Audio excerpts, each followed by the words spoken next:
Under the eternal blue sky, a quiet breath becomes a map. You breathe in smoke and milk and the chill that lives between felt and sky. The gur hums with the quiet work of morning, a kettle thinking about boiling, a horse testing the frost with one hoof, a dog dreaming of last night's bones. Under the eternal blue sky, life is measured in ropes and weather and the distance to water. But a story begins here that will stretch beyond grass and stars. A boy with a wooden yoke across his throat who learns to make the world kneel not with a palace, but from a felt roof dawn to the first oath under open sky. Hunger teaches the boy what power refuses to forget. You wake to felt pressed like a soft night against the wind's thin teeth. The gur breathes. Hide straps creak, and the crown at the roof barely glows with the first idea of dawn. Your cheek is warm where it meets the rug. Your other side is winter, a narrow band of cold that the quilt has not found. Outside, a horse stamps. The sound is not angry, just a reminder. There is a world, and it is enormous. You pull air in through your nose, and it is milk sour and smoke sweet, the perfume of a life that must be tended every moment. Somewhere, the goats knit the air with soft bleats. Somewhere, a kettle coughs. The felt walls are the color of unbleached bone, and things are simple because they cannot be otherwise. There is fire, there is water, there is grass, there is sky, there is the line of people you belong to. If you find peace in these forgotten worlds, let Stone Sleeper be your guide to more quiet histories. Subscribe, and each night will unfold another story from the shadows of time. Tonight the elders told how a boy came into this world with his fist closing on a clot of blood, as if he had grabbed at life before it could flee. They named him Temujin. People say such births mean power, or trouble, or both, but the sky does not explain itself. It only offers weather, and a horizon that is always further than you think. Breathe. Feel the ground beneath your sleeping mat.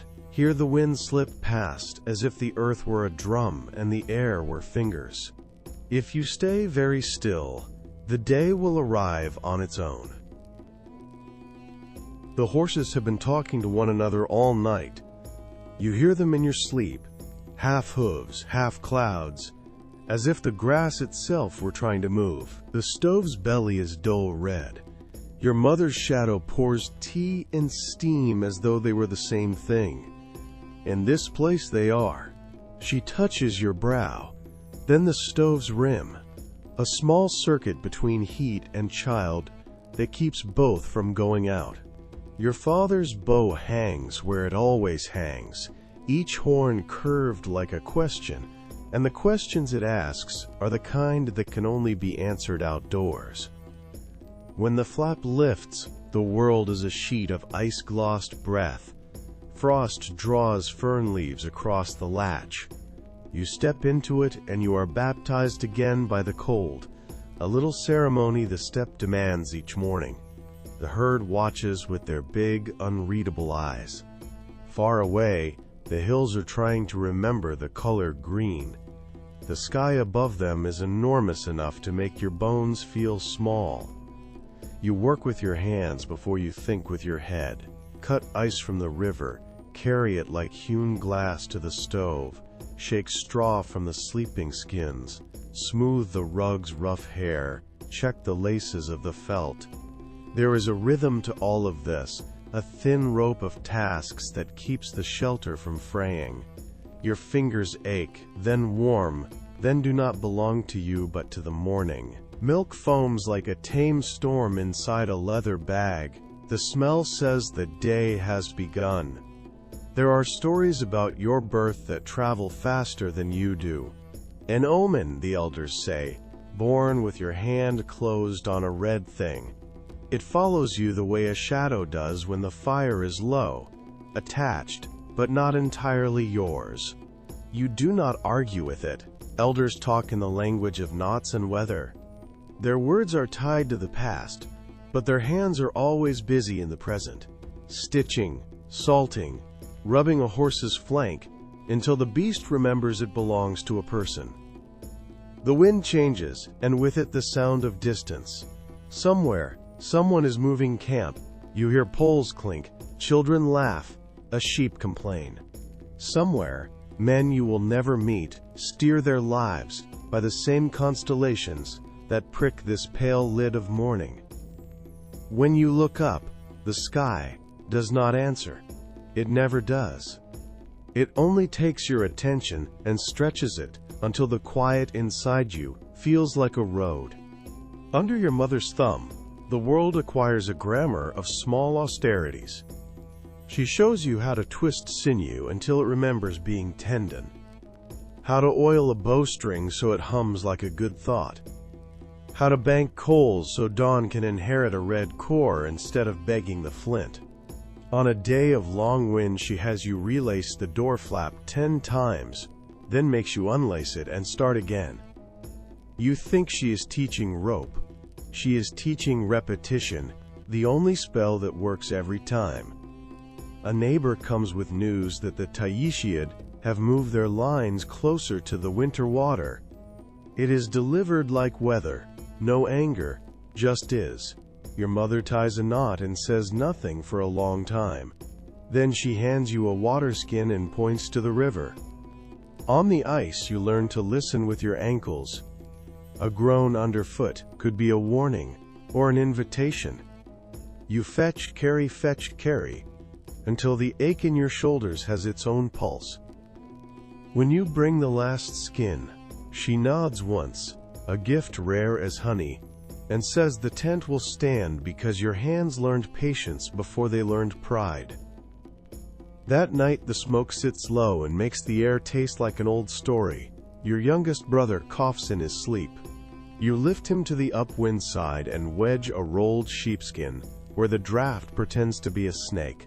The fix is small and decisive. Later, after meat and quiet, your mother tells you that even a chieftain's tent falls if the least knot is arrogant. You do not know yet how many knots a life can hold. You just know the ones under your fingers are honest and tight. Rope is a kind of sentence the steppe can read. You learn its grammar young. How to coil it so it remembers. How to throw so it speaks to a moving animal without shouting. The loop goes out of your hand, and the world says yes or no. Most days, the world says maybe, and you have to try again. Your mother, Hulun, corrects your grip with 2 fingers and 1 look. She points with her chin, and that is enough to make the goats understand you are not playing. Inside the gur, smoke does its slow dancing, while the kettle sings a thin, impressed song. Your siblings argue over dried curds, then share them anyway, because hunger is a law here, and generosity is how you pay. The law is not written. It is stored in backs and knees, in the way the old stand only when necessary. Outside, a foal takes 2 brave steps, and then decides that the idea of running is safer than the act. A dog sleeps so hard you think it has forgotten which world it belongs to. At night, when the felt makes its own weather and the stove is a soft red moon, you are taught where you sit in the chain that links the living to the dead. The elders speak the names like beads dipped in milk and smoke. You feel them pass through you. Borjigan. Rivers with names you mispronounce in your mouth but will someday know with your hands. Ridges, iron-colored, that decide whether a herd will live through the winter. You are also taught the other chain, the one for survival, where the fish run under the ice. How to read the fur on a rabbit pelt for which side should face the wind. How to fix a broken strap with the patience of a river carving a bank. Once when the wind bowed the tent low, your father laughed and said the sky was merely checking if you were awake. He told you the world is thrifty. It spends cold to buy the sight of spring. You didn't understand until the first green blade rose through last year's straw like a stubborn memory. After that, when you carried water or cleaned a hoof, you looked toward the place where the earth promises renewal, and tried to believe as easily as grass does. There is nothing simple about this life, except that it is the only one. Horses, felt, knives that keep their edges by being respected, bread that is sometimes just hot stones kissed by dough. And over all of it, the sky, always the sky. Judgmental in its clarity, forgiving in its distance. Eternal and yet new, each time you step outside. When you lie down, it lies down with you, a roof you can never touch, a roof you will learn to use as a path. Under your mother's thumb, the world acquires a grammar of small austerities. You just know the knots under your fingers are honest and tight. The story of the day your father does not come back will be told in a dozen kitchens for a dozen winters, and each telling will add or subtract a detail until the truth is soft as bread. But the kernel that no story can change is this: a man you loved ate food in the wrong camp. The Tatars smiled with all their teeth. He ate because refusing is also a kind of death. Later the bile found him, and he found a bed the color of mud. The world narrowed to breath and then to the memory of it. Your mother does not wail, she works. She smooths the sheet, ties a knot, unties it, ties another, as if grief were a rope that could be made useful with the right pattern. The elders say careful words, and the good ones bring meat that smells like apology. The night insists on being night. The fire insists on being fire. Outside, a mare pushes out a foal as if she is inventing hope from scratch. In the weeks that follow, the clan's kindness thins. Men look at you and see mouths to feed, not futures to invest in. There are politics even among neighbors who share water. There are debts that cannot be paid with courage. The Taichu draw their lines in the grass and find you inconveniently on the wrong side. One morning the ropes that tied your life to theirs are simply gone. The camp moves without you. What is left behind is not enough to call a camp. It is a remainder. You learn the shape of hunger in a way you will never forget. It is not just a tightness in the belly. It is a new calendar. Days are counted by how far your legs can walk before your head feels like paper. Nights are the color of boiled bones. You and your brothers trap fish with hands that have learned to be as patient as mud. Your mother shows you which roots admit to being food when sliced thin and promised fire. She praises you when you fail bravely. She asks for nothing except that you remember where you come from and where you are going, even when both places are blurred by cold.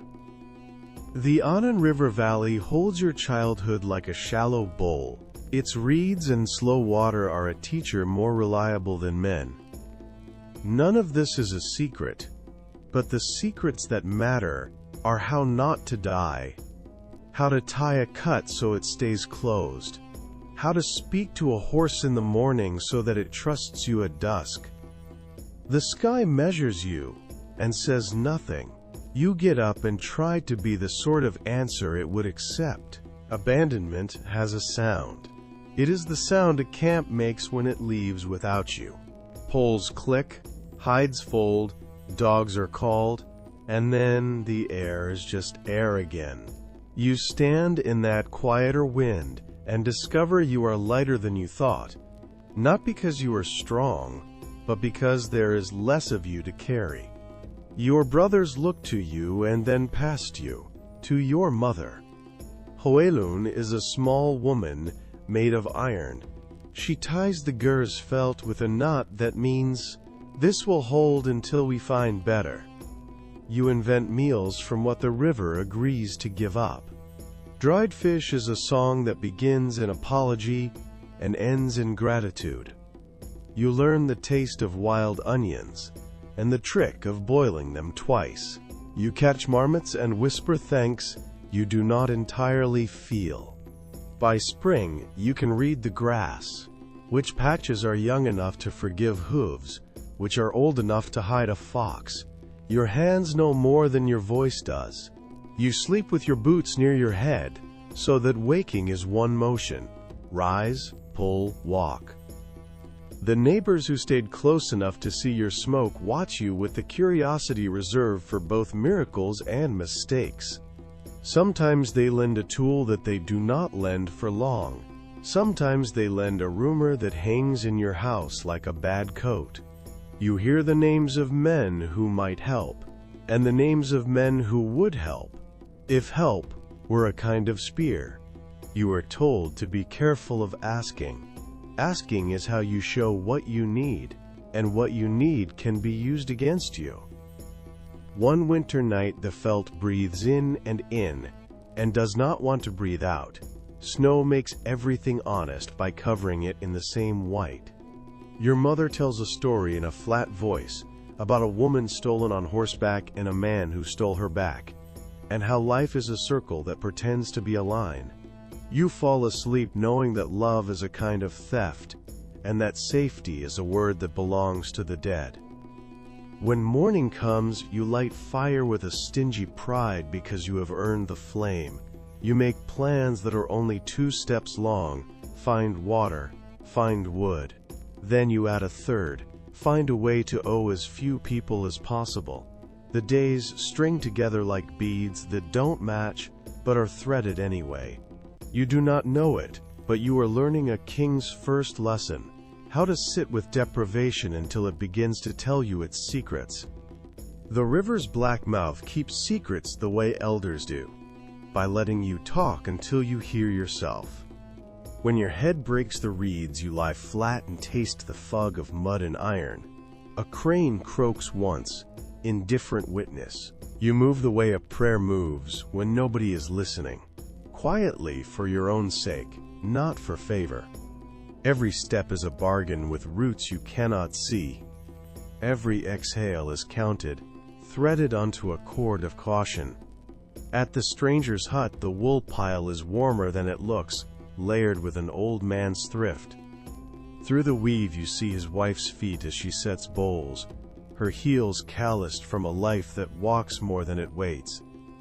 A child lifts the edge and stares in, eyes wide, not with fear but with inventory. How large a secret can a house keep? This large. When the guards come to ask questions, the woman lets the silence do the talking, until their curiosity cools, like tea left too long. Before dawn, the stranger leads you to the river again. He touches your shoulder once, a squeeze that says more than any word you have for gratitude. And the river takes you back into its blunt honesty. You emerge a bend away, water pulling you like a patient mule. On the bank, the yoke gouges the mud with 2 blunt signatures. You leave it there on purpose. Let morning find evidence that a sentence has ended. Birds argue about territory as if nothing has happened. The world is both heartless and generous in exactly the right proportions. They take you with a laugh that is more custom than cruelty. The Taichiud, closer than friends and further than foreigners, make a prize of you for a few dusk-colored weeks. They shut your neck in a wooden yoke that narrows the world to 2 boards and a prayer. You sleep upright and learn how a man can feel like a tent pole. Your captors are not monsters. They are busy. You become a chore assigned to a boy who is both bored and kind. One evening, the river discovers a voice under the ice and thinks it is spring. The guard is drunk on victory he hasn't earned. You ask to relieve yourself and step into the dark, as if stepping into your own breath. The yoke catches on the door, and then on a root, and then a hand that does not belong to you steadies it. The hand belongs to a stranger whose name you will only learn later, or maybe never. A man with a house that smells of drying fish and smoke. He looks at you the way a shepherd looks at a lost lamb. Not with pity, but with recognition of labor. He hides you under a pile of wool and sets his children in front of you, like sentries who think they are playing. When the boy with the chores comes, the stranger shrugs, as if there is not room in his house for anything so large as a problem. Later, when the guards are drunker, he leads you to the river and tells you to become part of it. You sink into black water that has the taste of iron and old stories. The yolk wants to float. You convince it that drowning is safer. Above, the stars count slowly to themselves. Below, the river forgives everything equally. You come up where reeds make a whispering mouth. You breathe the way a newborn does, as if you invented the idea. You do not run. You move like patience through brush and mud, until distance is a coat that fits. At dawn, you are a man who has been returned to himself. The yoke lies on the bank, like a sentence that has been served. History will later give a name to the man who took the risk to help you, and he will become a bead on the string of your gratitude. For now, he is just a warm human decision inside a cold night. You learn something that will guide you later when you hold the world by the throat. The strongest power is the kind that makes other people think it is their idea to help you. The river's black mouth keeps secrets. The world is both heartless and generous in the right proportions. Friendship on the steppe is a contract tied with silence. The word for it, anda, means more than friend, less than brother, and exactly both. You and Jamuka ride out, where the grass leans like a crowd, listening to a story. You trade arrows to show that your fates now share a quiver. You spit into your palms and touch them together so the earth can smell you are serious. You say nothing ceremonial, which is how you know you mean it. Jamuka is the sort of boy who looks at the horizon as if it owes him money. He laughs with his teeth. He tells you where the tracks go when they disappear. He is of the Jadaran, and sure of it. You are of the Borjigan, and unsure of everything except the next task. You learn from him the pleasure of being followed. He learns from you the usefulness of being underestimated. Together you make plans that are both too big and too small, as plans between boys usually are. When the wind is right, you practice with a bow until your fingers blister and then harden into something that cannot be surprised by a string. You run horses until they foam at the idea of rest. You sleep under the kind of stars that make men think they are both chosen and lost. Jamuka speaks of alliances, of names that matter when chanted. You speak of rope and milk and debts that you intend to collect from the world. The sky listens as it always does, without giving advice. On a hill where the grass is thin enough to show ribs, you place a stone and say, "This is the place you will meet again when things have become too complicated to say aloud." You do not know that the next time you see him at full strength, you will be standing on opposite sides of a plan that has grown teeth. For now, you are two boys with blue in your eyes, because the sky has fallen into them. You ride home feeling that the horizon has finally agreed to come closer. You learned early that gifts are stories. The sable coat carries the smell of snow and the gloss of animals who outran traps until they didn't. When you lay it across Ong Khan's knees, the tent warms by a degree you cannot measure with skin. He strokes the pelt like a man relearning the vocabulary of dignity. His eyes count debts and futures. He says a polite word too carefully, like a man checking a blade with his thumb. Behind him, two officers exchange a glance that is half respect, half arithmetic. At night, alone with the pelt rolled near your head, you remember Borte's laugh in the mornings when the kettle found its boil without complaint. You remember the exact mess a day makes when it is well lived. Ash in a tidy ring, tack hung where it dries without warping, a child's shoe turned upside down on a peg. You talk to the coat as if it were a witness. You tell it what you intend to buy with it. A woman returned, a name that does not need to shout, a path that other men will choose because it takes them home faster. In the morning you present yourself not as a petitioner but as a man who owns a rope strong enough for two ends. You offer obedience where it is useful and initiative where it is not. Ong Khan listens with the relief of a man who can hire competence. When you leave his tent, the pelt is not yours anymore, but the story travels with you. The tale of a young man who paid a future with fur and expected change. Borte's voice is the sound a hearth makes when it is doing its work correctly. Steady, low, unnoticed until it stops. Her eyes are the color of tea left to think. Her mother counts the stitch rhythms while yours counts the animals at dusk. And between them a tent is held up as surely as by poles. The day you are promised to each other, the wind forgets to be cruel. You bring a black sable coat, a gift as soft as the dream of a warm winter, and with it a promise you cannot afford but intend to keep. You do not measure love here in words, you measure it in work done without being asked. Borte moves like someone who knows where everything is, because she put it there herself. She peers at the kettle, and the world agrees to boil.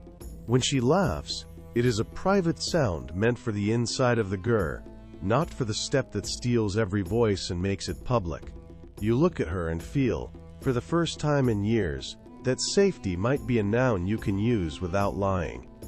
That illusion lasts as long as most good ones. The Merkit come at dusk, when the camp is dressed for thinking about sleep. They are the echo of an old offense. Men stealing women from men who once stole women from them. Horses drum the threshold. Hands become ropes. A cry cuts the air, and then another cry cuts it again. There is dust where there was a doorway. In the space between two heartbeats, the hearth is not a hearth, but a hole. The gur holds the memory of her longer than the air does. Your mother stands so still the dog lies down at her feet, in apology. You pick up your bow because there is nothing else to pick up that feels like a decision. The night makes promises it will not keep. You tell the darkness that you will collect what is yours. The darkness is unimpressed, but it does not argue. In the morning, the sun climbs the sky with its usual lack of interest in human plans. You pack the sable again, not as a gift now, but as a bargaining chip. You will need friends. Friends are a currency you have not minted yet. The step looks the same as yesterday, and that is almost obscene. You turn your horse toward a man who might be a king, if he remembers how to be one. You ride, because riding is what men do when standing still would make them break. You learned early that gifts are stories, the tale of a young man who paid a future with fur and expected change. The first time the banner snaps in a clean gust, heads turn for no good reason other than that order just made a noise. Your cousins straighten unconsciously. Boys try to stand where they can see and be seen. The cloth itself is plain as hunger, black as a storm remembered from a better year. Its pole is a spear turned sideways, a useful metaphor you pretend you did not plan. A man brings you a mare whose temperament is spite braided into grace. You ride her until her insults learn to be jokes. He watches you, nervous that you will find fault. You do not. You name the mare Debt, because she teaches fast and collects faster. When men laugh, it is with relief. A leader who does not fear to owe what he can repay builds followers who gamble their courage cheap. At dusk a boy stumbles into camp with a message that his father told him carefully, and he has almost remembered. You kneel so his voice can reach you without climbing. He delivers half the names correctly, and the important directions flawlessly.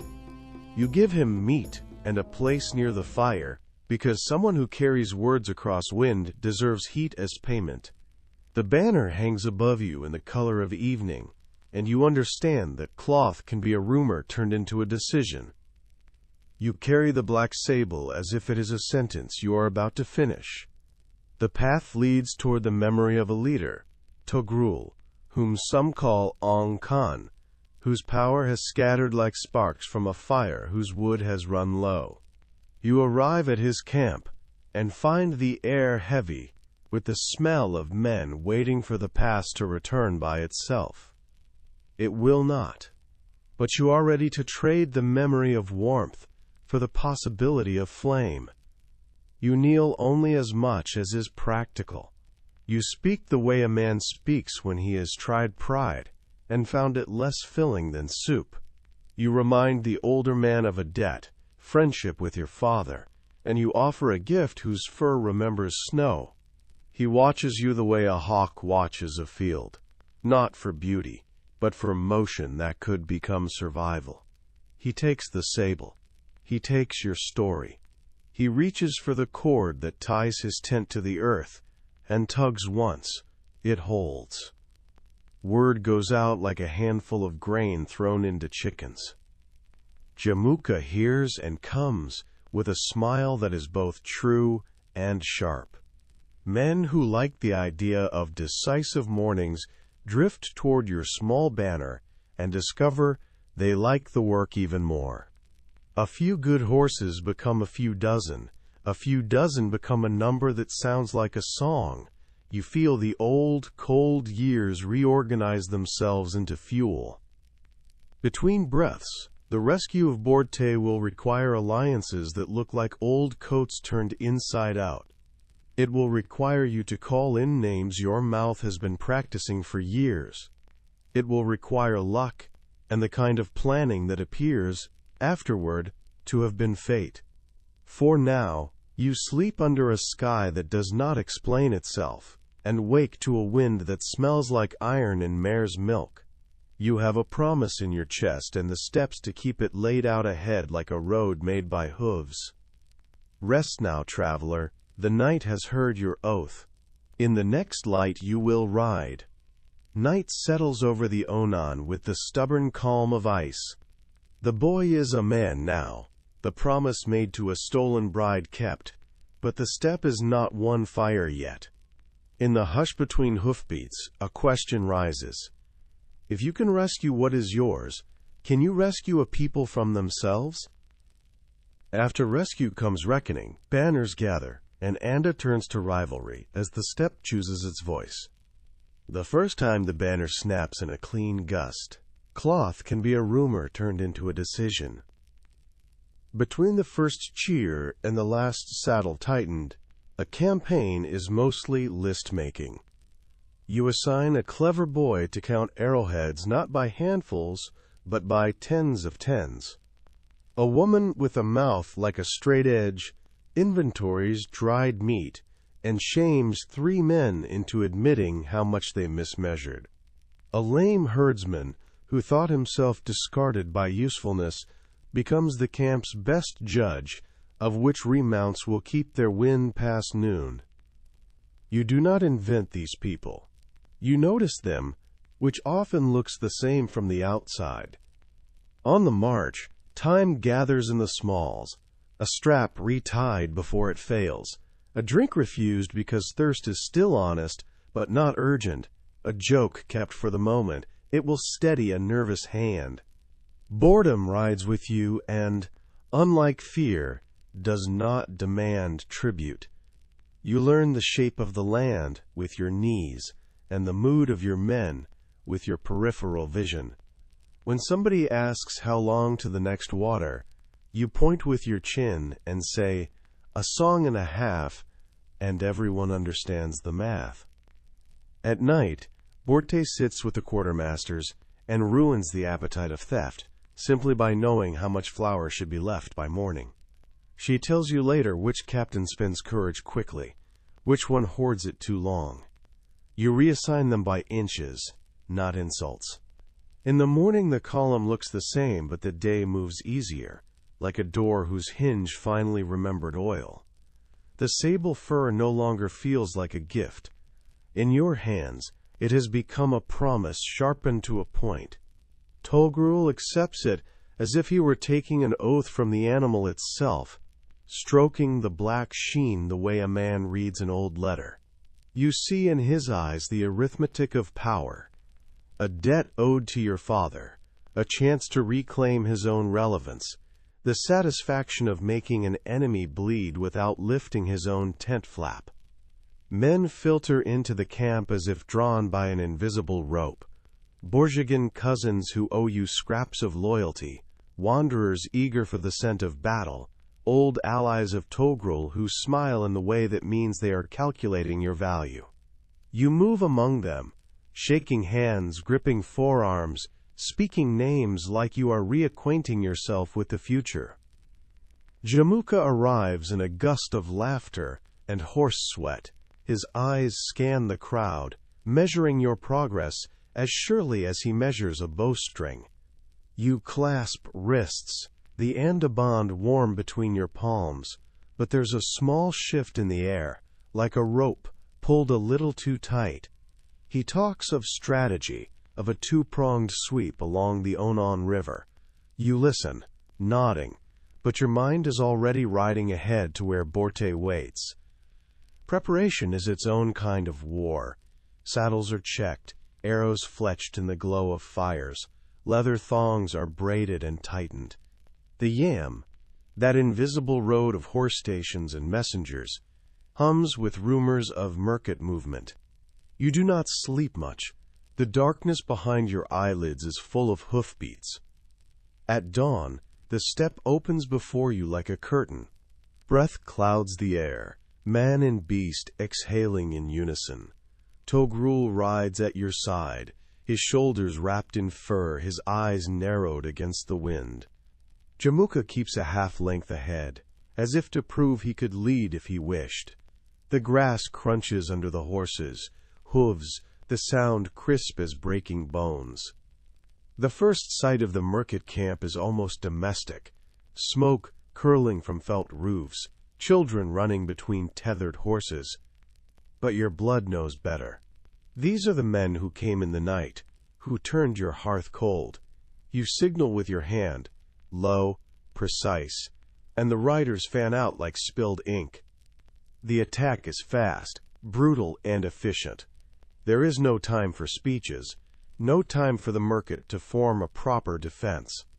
You see a flash of sable in the doorway of a gur, and for a heartbeat you are unsure if it is the coat or Borte herself. Then you see her, hair loose, eyes fierce despite the grip of the man who holds her.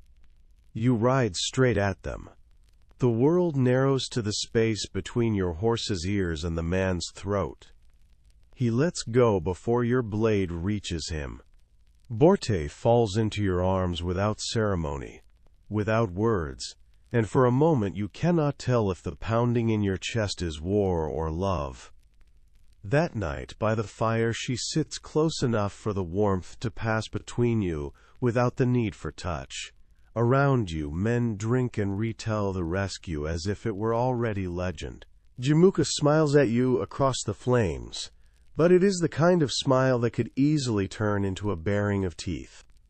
The sable coat lies folded beside you, its black sheen catching the firelight. It has served its purpose. Now, you will need a new currency, not for gifts, but for the buying and selling of loyalty. Between the first cheer and the last saddle tightened, a campaign is mostly list-making, like a door whose hinge finally remembered oil. Frost makes a sound like old paper under the horses, and every breath writes a small cloud that vanishes before it can be read. You call halts by feel, not hour, letting the remount herds catch their dignity. A boy loses his glove and lies that he did not. You make him ride bare-handed for a mile so the lesson remembers him. Then you give him your spare. Mercy keeps better when salted with consequence. The sun stays low and men talk in fragments, hay, girth, saddle sore, stew, as if the day were a tool chest they know by touch. When the raid breaks like thin ice, It is over before anger can dress itself. The herd runs, the enemy blinks, and you are already turning home with wealth that walks on 4 legs. Warriors brag, but the quartermasters do the math that makes bragging legal. You praise both in the same tone. The camp sleeps warmer for it. The morning after the rescue, the camp feels different. The air is the same sharp metal, the same thin cold that makes your breath visible. But the men's voices carry a new weight. Victories change the way a camp wakes. They make the fire seem hotter, the tea sweeter, the saddle lighter. You watch them tighten girths and oil bows as if preparing for another ride, and realize they want more. Borte moves quietly among the women, checking hides, tending kettles, speaking in the low, sure tones of someone who belongs here again. You catch her eye across the smoke, and in it is a message you will keep for the rest of your life. You brought me back. Now, keep me safe. It is not a request. Jamuka proposes that you strike while the iron is still hot. The Taichiud, your old betrayers, are still fat from their herds and slow with confidence. Togrul nods from his furs, a small smile at the corner of his mouth. You can feel the game unfolding, each man testing the others, appetite for risk. By noon, your riders are cutting across the open steppe, frost cracking under hooves. The horizon blurs into sky until the only way to tell them apart is the faint dark line of distant hills. You ride in silence, the beat of the horses, strides threading you all into one animal. Your hands are warm on the reins, your mind is cold and clear. When you reach the Taichiid herds, the smell hits you first, warm animal musk undercut with the sour of trampled grass. The plan is quick and simple. Scatter their defenses, drive the best of the herd toward your line, break them before they can form a circle. Jamuka takes the left with his men, you take the right, and Togrul holds the center like a hinge. The clash is over in heartbeats. Your arrows hum low and fast. Their riders flinch before they even see you. You cut a path through their flank, the herd surging around you in a panic of hooves and eyes. Somewhere in the chaos, you hear Jamuka shouting, not in command, but in triumph, and you understand he loves the fight for its own sake. By the time the dust settles, you have more horses than you started with, skins of milk and meat loaded into panniers, and a few captives who will either join you or feed you. Your men laugh around the fire that night, telling stories that grow taller with every cup of airag passed. You notice they speak of your leadership more than Jamuka's, and you do not correct them. Jamuka notices too. His smile is easy. His hand still clasps yours when you part, but in the weight of his gaze there is a question neither of you voices. If we both ride toward the same horizon, which one of us will arrive first?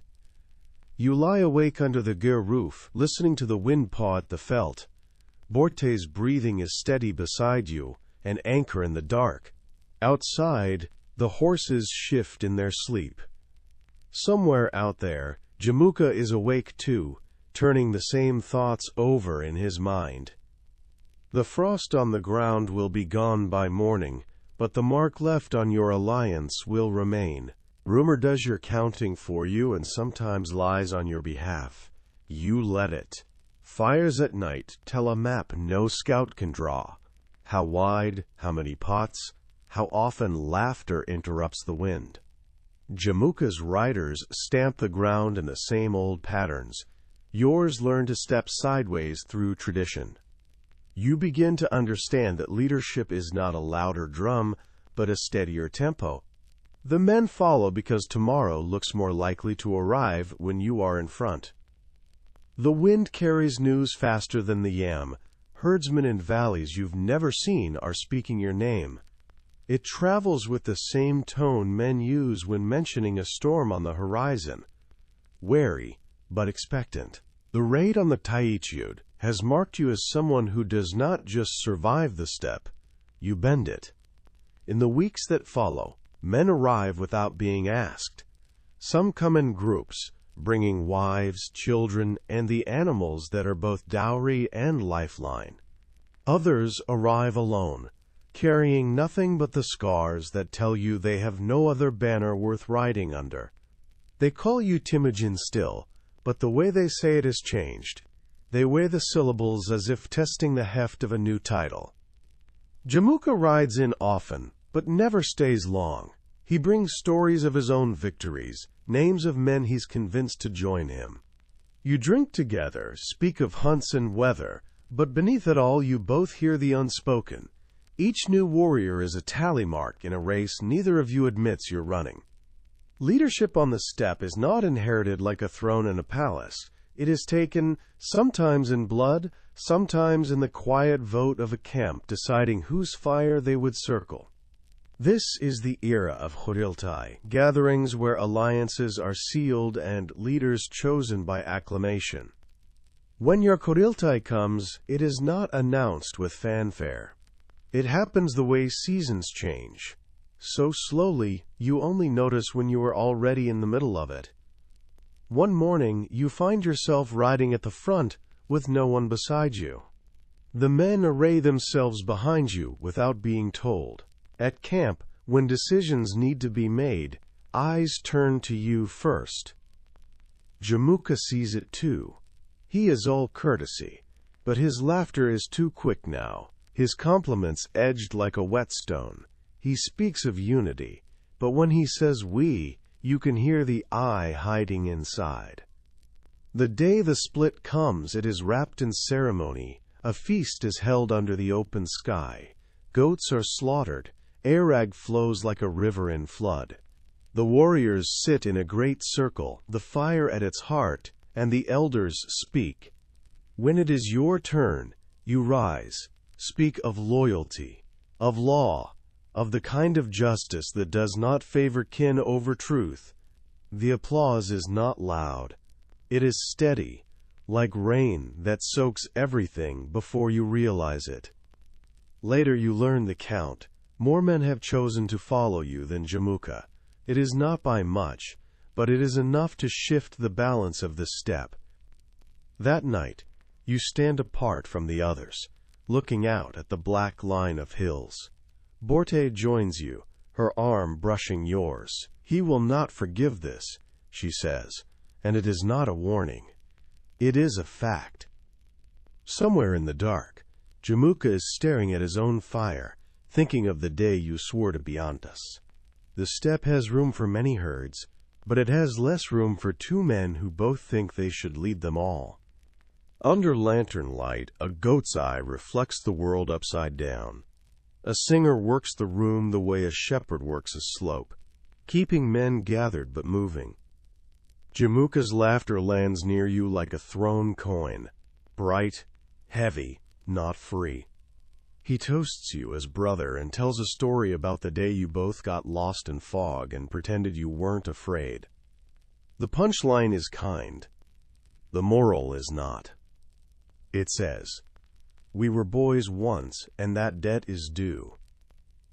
3 cups later, an old warrior with a braid like a rope whispers that he has seen birds leave a valley all at once for no reason the earth admits. You look at the sky and find it too polite. You place guards who will not drink even when praised for it. You sleep in your boots, not as paranoia but as technique. In the last hour before dawn, the camp's silence sharpens. The hoofbeats that break it sound like truth rushing up the road. After the rout, as you count who rose and who broke, you keep your face carved from the same wood as your decisions. A youth who ran returns at dusk shaking with the shame of having lived. You give him a horse and put him on perimeter duty for a month. On the 3rd night he sings to keep from crying, and the singing becomes a watchman's habit. He will never be the first to charge. He will be the one who notices the shadow that would have cost you a captain. You are not sentimental about second chances. You are practical about their yield. It begins, as betrayals often do, with a celebration. Jamuka sends word, a feast to honor the strength of the Borjigin and the Jadaran, a night for old friends to drink under the eternal blue sky. You could refuse, but refusal is also a kind of declaration, and you are not yet ready to make war in name. The camp sprawls across the plain like a dark archipelago, each fire an island in the dusk. Horses are hobbled close, the smell of sweat and hay mingling with the richer sense of roasting meat. You step into the circle of light, where Jamuka waits. His smile is wide enough to be generous, narrow enough to be measured. The air rag flows. Old stories are told, some about you and him as boys under the same sky, chasing the same horizon. But in the pauses, there are new stories, quieter, sharper, about your judgments, your growing following, your Kuriltai. You can feel men listening, with one ear to the fire and the other to the politics woven through the smoke. 3 nights later, it comes. Not a messenger, not a declaration, just hoofbeats in the dark, and the sudden knowledge that this is not a raid but a reckoning. Jamuka has gathered 30,000 men, more than you, faster than you thought possible. Your own 20,000 are loyal but outnumbered, their faces tight in the starlight. The steppe does not lend itself to siege. Here, war is decided in movement. Your lines form on the plain, horses shifting under the weight of the moment. The air is raw with the smell of iron and leather, the distant crack of bows being tested. When the two forces crash together, it is like two storms meeting. Hooves drum the earth, arrows hiss overhead, the air fills with shouts and voices you recognize. There is no neat front line, only whirlpools of motion where men vanish into dust and noise. You ride through it, giving orders that are sometimes obeyed, sometimes swallowed by chaos. By dusk, the field is decided. Jamuka's numbers have done their work. You pull your men back in good order, but the cost is high. Behind you, the wounded cry out. Ahead, the steppe stretches, indifferent. That night, as you make camp on the far side of the Onan, word reaches you of what Jamuka has done with his victory. The captured 80 young men of your tribe are not ransomed, not absorbed, but executed.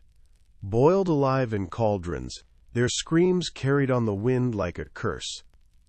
You sit by the fire, Borte beside you, the shadows long on the ground.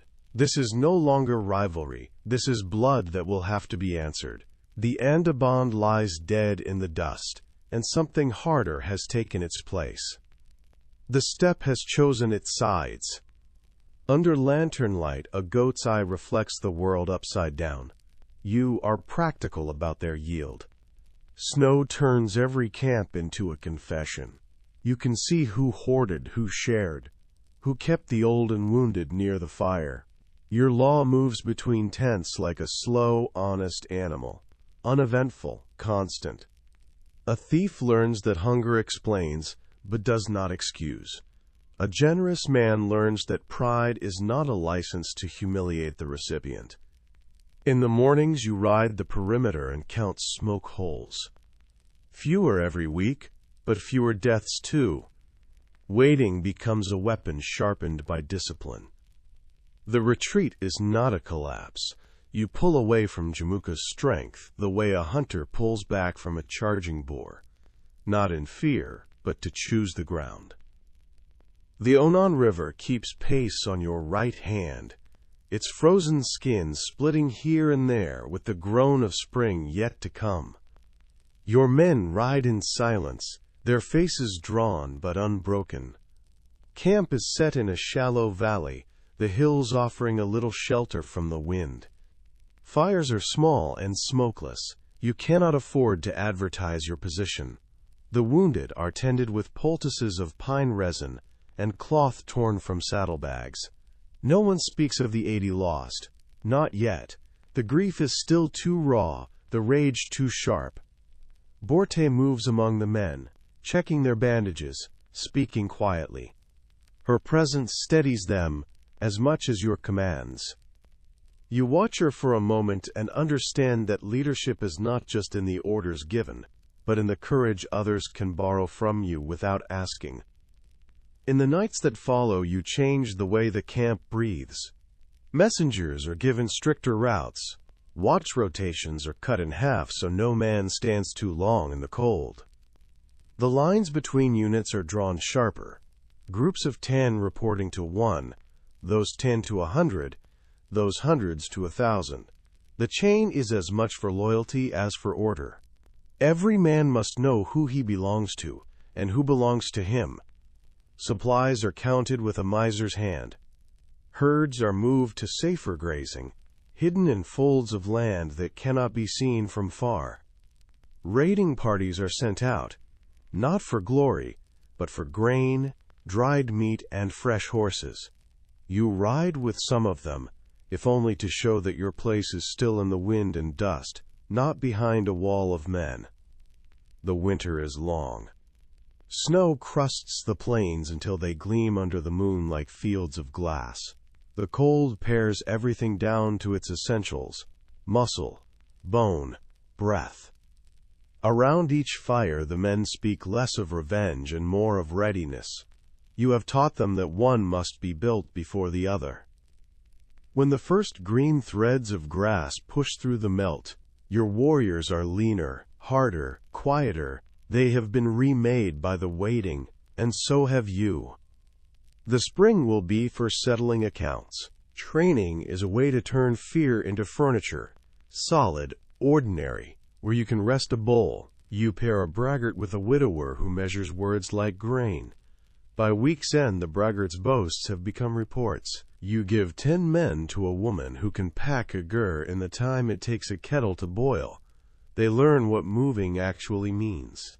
You rotate the worst horses to the best riders and the best horses to the worst riders, until both sets improve out of spite. At dusk, drills end with a quiet ritual. Each rider spends 3 breaths touching every piece of kit: bow, string, ring, knife, girth, strap, buckle, saddle, rein.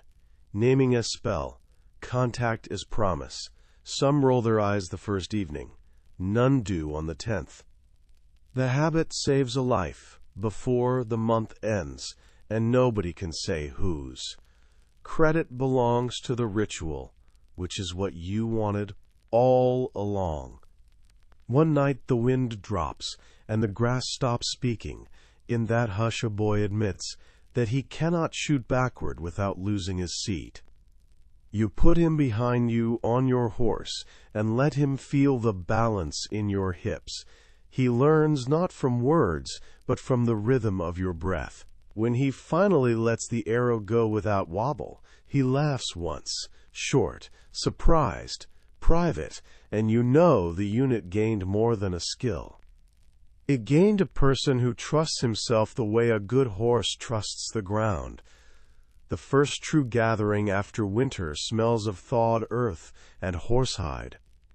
Men arrive in 2s and 10s, each bearing the look of someone who has chosen not just a leader, but a future. Your name travels with them like a drumbeat, steady, carrying far. You ride among the new arrivals, noting their horses, their bows, the way they sit in the saddle. Loyalty shows in posture as much as in words. These are not all Borjigin.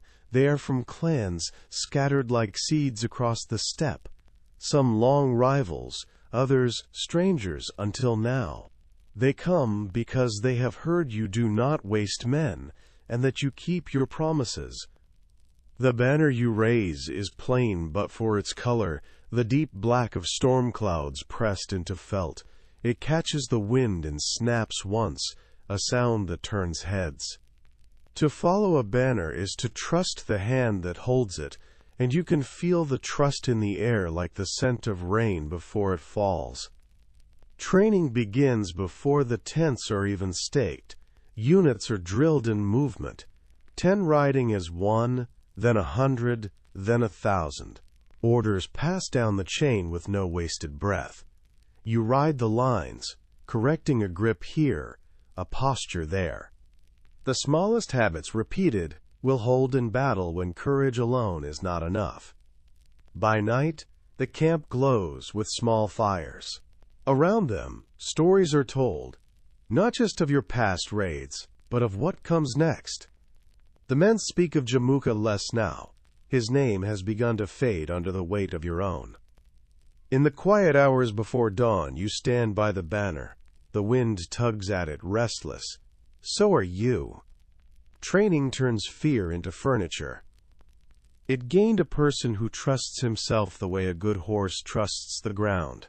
When you move again, it is not to chase Jamuka's shadow, but to cut away his ground. Raids strike at the clans who still feed his strength, small, sharp blows that leave him scrambling to protect what he thought was secure. Your riders move light and fast. Herds are driven off before a defense can form. Supply wagons vanish into the night. Camps wake to the sound of nothing left worth guarding. You do not seek open battle. You seek erosion. The yam carries whispers ahead of you, of a leader who can appear and vanish like a hawk's shadow over the grass.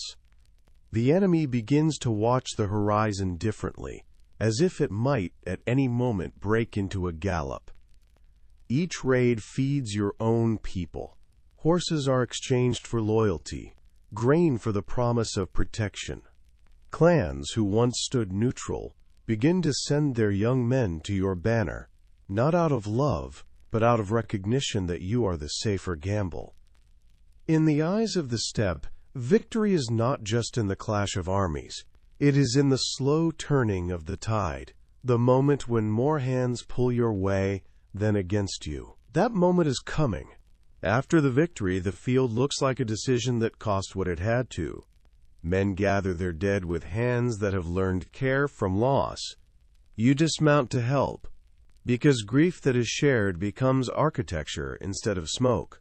A captain ties a strip from his sleeve to a spear so he will know where his brother fell if he must pass this way again. No one speaks loudly. The steppe does not like to be told what to think after it is shown you. That night, you forbid celebration as theater and permit it as medicine. Cups are counted the way arrows are. Old songs are allowed if they remember the dead correctly. New songs are suspect until they prove they carry their own weight. Around the outer fires, where sentries chew silence like tough meat, a story begins that will outlive most of the men who hear it. The Khan who sat with the families and ate what they ate and left before the praise could curdle into politics. In the morning, the wind smells like iron in time. The banner lifts as if relieved. The horizon looks honest again, wide but not evasive. You ride to the next task without hurry. Victory is not a camp, it is a road sign. The message comes on the wind, as they often do. Jamuka is weaker. The clans that once held his name in their mouths like a prayer now speak it with caution. His losses are not just in men, but in confidence, and that kind of loss bleeds faster than any wound. You call the riders together under the black banner. The air is thick with the smell of sweat and leather, the shuffling of horses eager for movement. Words are few. The steppe does not require speeches when the horizon itself is an argument. The ride to meet him is long enough for memories to surface, of two boys on a hill, of shared laughter, of plans made under stars. They do not soften you, they sharpen you. The man you ride to face is no longer your Anda. He is the wall between you and the unification of the steppe. When the two forces meet, it is not with the wild chaos of your last clash. This time you are prepared. Units move as one. Signals pass like wind through grass. The black banner stays high, a fixed point in the shifting dust. By the day's end, Jamuka's force breaks. Some flee, some kneel. The steppe does not care for the defeated. It waits to see what the victor will do. You take in those who will serve, turn away those who will not, and ride on. That night, under a sky as wide as the future, you know the balance has shifted for good. The path ahead is still long, but the wind is finally at your back. Ash blows thin across the plain where two friends stood on opposite hills. In the silence after shouting, men look to a single banner and discover that obedience can feel like relief. The next work is not to win, but to hold, to teach law to ride as fast as victory. After the victory, the field looks like a decision that cost what it had to. Victory is not a camp. It is a road sign. A Khriltai is a weather system that pretends to be a meeting. Men arrive, with grievances folded into their sleeves, and leave with the same sleeves empty and their hands full of new obligations. You walk among the fires with names for elders and questions for boys. The questions are not about bravery but about chores. Who mends what? Who carries water? Who knows how to catch a horse that does not want to be caught? From those answers you can predict more about a clan's future than from any boast shouted at noon. It begins not with a charge but with a stillness, the kind that comes before weather breaks. Word has gone out along the yam the way fire walks dry grass. Come. Bring elders and oaths. Bring sons and doubts. They arrive from every compass point. The remaining Karaite, clans of the Naaman who prefer a future to a feud, scattered murked fragments that have learned the cost of stubbornness, Tatars who measure a man by what he makes real, banners, stitched by grandmothers lift and ripple like a lake-learning wind. Horses stand hip to hip in a valley broad enough to make even pride feel small. The air smells of dung, smoke, iron, and anticipation, the four elements of a Khriltai. You walk without retinue. Borte keeps pace somewhere behind, learning the camp the way a midwife learns a mother's breathing, quietly, with questions that do not look like questions. You greet elders in the currency that counts memory, and speak a name from 20 winters back, so an old man will hear that the future has not forgotten his endurance. Jamuka is there in stories, if not in flesh. A pause after a joke, a hitch in an oath, the way two captains look at each other before saying your name instead of his. The Andaband has left a mark that does not wash off. You can feel it under the skin of this gathering. At dusk, the ring forms. Faces carry maps of weather. The long dry, the early thaw, the night a wolf took 3 goats in silence. Firelight turns eyes into coins. You speak first in rope and water, the knots that hold a tent, the distance between wells, then in law, justice that is not a family heirloom, protection that belongs to the weak, because the strong are already safe. And then in horizon, the truth that the steppe is not a wall but a seam, and that empires beyond it mistake distance for safety. Your voice does not rise, you let the quiet carry it. The vote is not a moment, more a tide that inches your way until men are surprised to find their ankles wet. Standards lean toward you as if the grass itself has tilted. When the murmur becomes a roar, you do not feel transformed. Power is dawn, not lightning.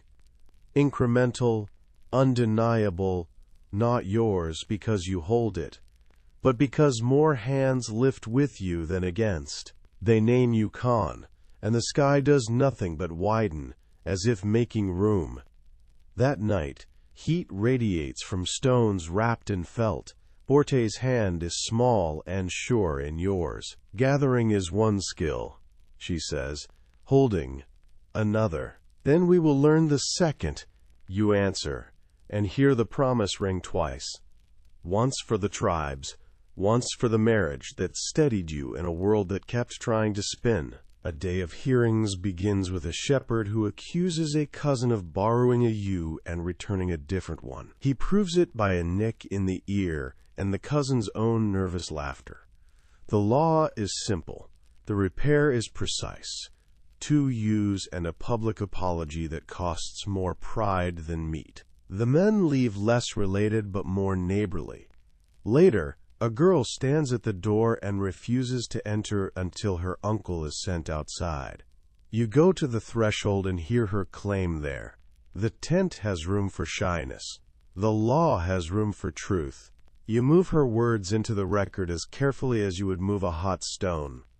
At noon, a captain you like confesses he struck a prisoner when fear got into his hands. You lash him in front of his 100 and return his rank at sundown. That night he visits the prisoner with meat and silence. The next day both men are better at their jobs. Justice is slow carpentry. The joints must fit tighter than the weather. By evening your voice tastes of smoke. Borte brings tea and tells you which wives listened from the edge of the crowd, and which ones will test whether the rules protect them when the door is closed. You set women to carry complaints for other women. Men bristle and then accept. The efficiency shames their pride without humiliating it. You sleep like a craftsman with sore hands and a floor that will not creak. Victory is glue when it's fresh, and dust when it dries. You need something that does not crumble in sunlight. In a tent where the smoke hole is cut wide and the ground is swept clean, men who would once have argued over grazing sit knee to knee, bowls of salty tea cupped like small hearths. You let a widow speak first of a winter when a neighbor lied about water and children paid. You let a thin-faced rider recount a raid where a man killed for insult, not necessity, and broke the spine of trust. Then you begin to shape the yasa. It is not scribed by scholars, but hammered like iron, heated by memory, beaten by agreement, cooled by reason. Kinship will not shield a thief. A murderer's family owes restitution to the family, not immunity to the murderer. No woman will be taken without clear consent given before witnesses. Everyone serves. 10s under one, 10 10s under another, 10 hundreds under 1,000. Appointment favors steadiness over lineage. Promotion will rise from dust, not come from a cradle. The elders test the law with stories that have sharp edges. In my father's day, one says, a chieftain's word was river and stone. You nod. A river floods. A stone crushes a sleeping man's chest. Law is the shape that makes both useful. A cousin grins that Yasa clips a hawk's wings. Let the hawk hunt among friends. You answer, or there will be nothing for spring. Laughter travels, then settles into something heavier than humor, consent. You show the teeth of the code without turning it into a maw. A soldier who strikes a prisoner is lashed in front of his unit. A family that loses its herd to theft receives remounts from the Khan's stock before the search begins. Mercy traveled with obligation. The rescued are assigned to attend to learn how to stand for others. Justice that binds you also binds them, you say, and make sure it is true.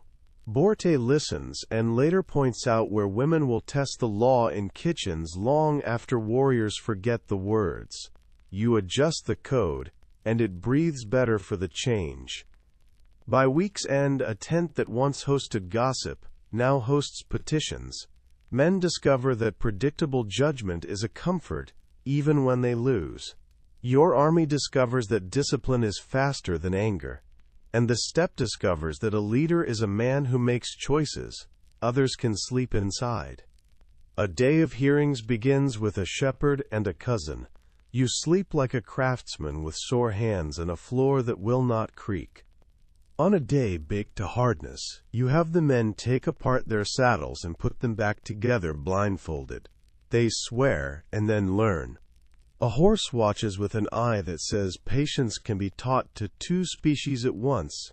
You change the whistle for a faint by half a tone. Only 3 units miss the cue. Their captains spend the evening learning to sing. Music makes orders easier to swallow.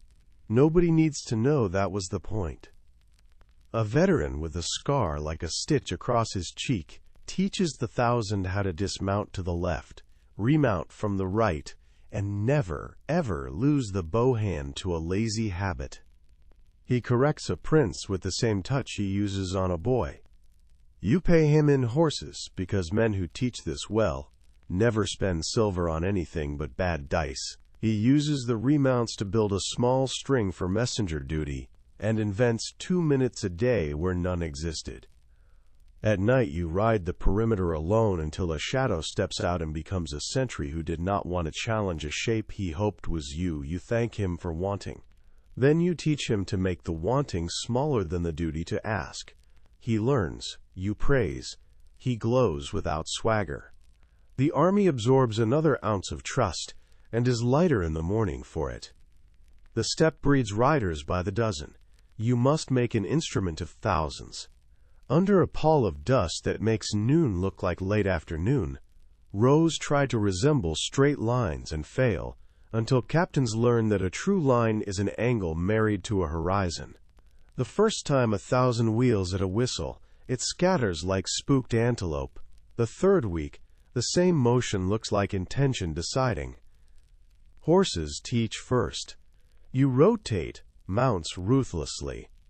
A recruit who prides himself on outlasting a horse spends a day on foot carrying its saddle, a sermon no priest could preach better.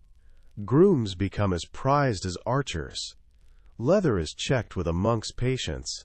Tack becomes a kind of scripture that cracks only when neglected.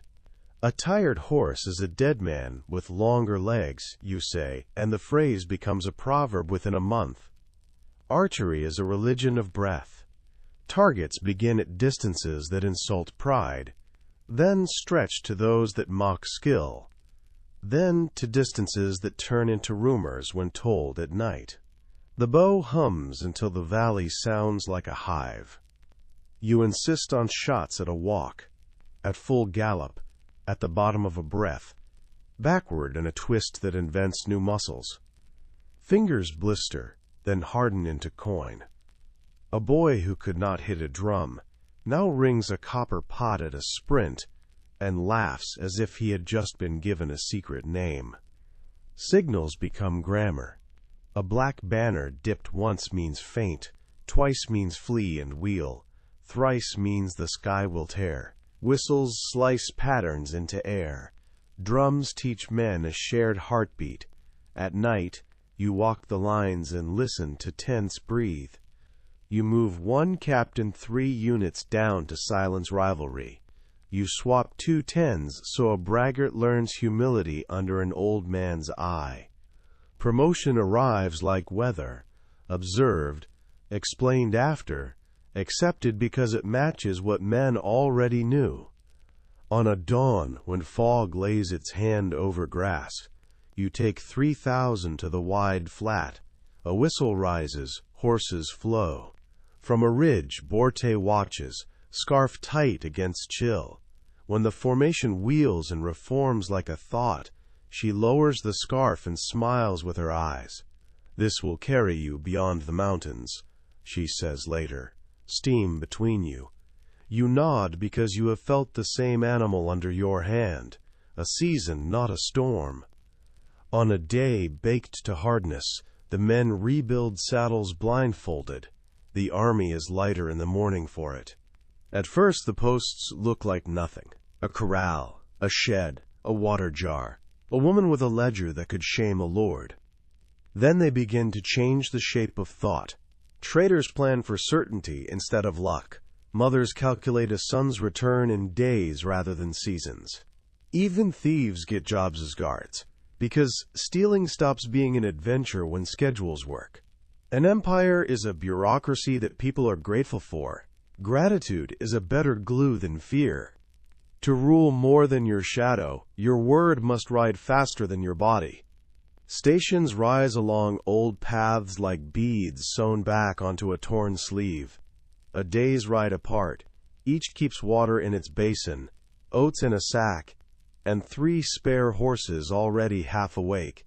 Ledgers mark comings and goings in charcoal that stains the postmaster's fingers like honest ink. Snow will not steal a courier who can sleep warm. Heat will not steal one who can change mounts before thirst invents mistakes. Couriers are chosen for endurance and memory. They are inevitable, not dramatic. Messages are recited until a man can speak them in sleep, then spoken without ornament on arrival. Letters exist for the meticulous and the legal. The rest of the realm moves by mouth and spine. If one rider falls, the next carries the sentence as if it were his own. The message is a river. Riders are banks that keep it from spilling into gossip. Stations become islands of order. A widow walks to the nearest post and, with 2 sentences and a tear caught by her sleeve, reaches a son serving 2 valleys away. A merchant in a dust-soured town times his departure by the station's water pot. If it's warm, the road is safe.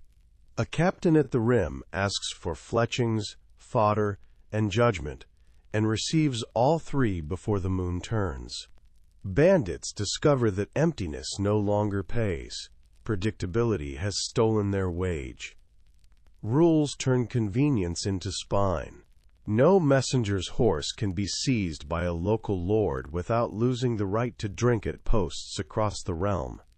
A postmaster who delays a courier for private business is stripped, then put to work mucking a garrison stable where excuses smell worse than manure. Payment is fair and punctual. If a post burns, 10 riders arrive to raise it before embers cool. The road becomes a sermon repeated in wood and water. The Khan's word does not limp. One evening you wait at a station run by a girl not yet 15, whose father died in spring. She tracks arrivals with a care that would shame a scribe. When a rider comes in at a canter, she has water poured, oats ready, the next horse saddled. The exchange takes 3 breaths. "You are fast," you say. "I'm on the road's time," she answers, and in that sentence, you hear what you wanted, a realm where even a child can feel the shape of order and call it hers. A caravan master with a beard like a broom argues that the new toll is fair, but the collector is not. You replace the collector with a widow who can count and does not flirt with money. The arguments end. The receipts rise, and the caravan master learns to grumble out of habit instead of necessity. He still gets a story for his tent, the day the Khan made arithmetic more honest than rumor. 2 towns over, a glassmaker shows you a flask that smells like a flower when warmed in the hand. You ask what it costs to break one by accident. He blinks.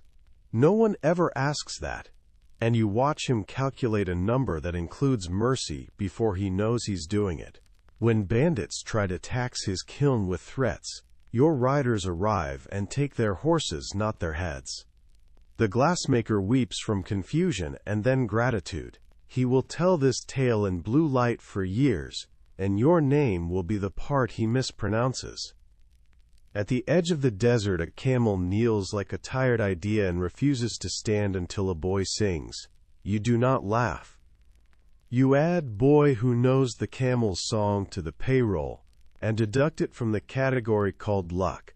Commerce is a tyranny of details served cheerfully. It becomes culture when the cheer survives the accounting. Beyond the mountains, the old artery lies half-clotted by tolls and thieves. You do not send fire to cure it, you send boredom.